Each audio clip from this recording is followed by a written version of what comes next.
the ultimate aim of your rubric is to get ownership. And once you get ownership, you get productivity. And when you get productivity in the school context, you get progress and you get a focus on student learning. I hope that kind of answers your question. That's an excellent insight, David.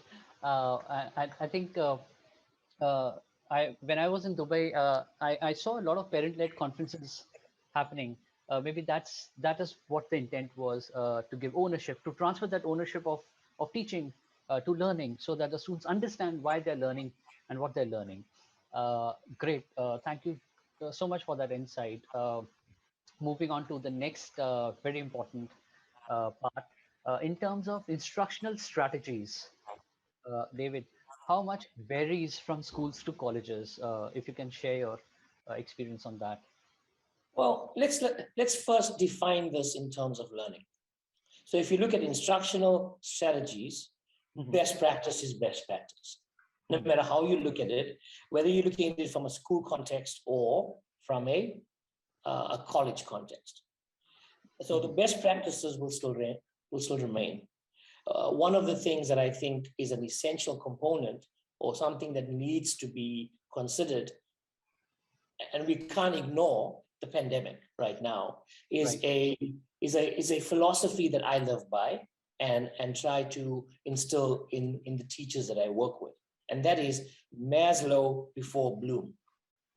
Okay. So, Maslow's hierarchy of needs and Bloom's taxonomy. Normally, Bloom's taxonomy takes the center stage of what we do at school, and rightfully so when we're trying to set the bar on creating levels for scaffolding student improvement. But in the context where we live in at the moment, I think Maslow's hierarchy of needs is given a really back seat. And I think that we need to be bringing that to the forefront as we develop our understanding of how to meet the needs of school learners and college learners, irrespective, because there's a lot of stress that's been created by the pandemic. So let me go back to the question. The question was, how are the instructional strategies different? Best practice is best practice. I do believe that the avenues and the vehicles that we use should be similar. However, at schools, there's a lot more hand-holding. Okay, we a lot of interventions, a lot of hand-holding, and a lot of scaffolding. And the expectations at schools for independence and for ownership is there, but is not always achieved due to the transitional stages that students go through with regard to the physical and the mental developmental stages. We don't have this so much at colleges, so therefore you have a lot more ownership-driven learning, independent learning, and therefore as we start to develop our mechanisms and strategies, we need to be looking at maximizing on these elements of the school-based learning and the college-based learning.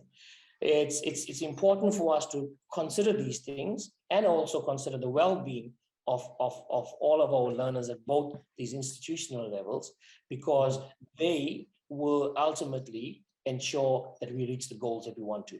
Obviously, at school level, the aim is for us to prepare students for college and life, and at college, we're preparing the students at college for life and employment.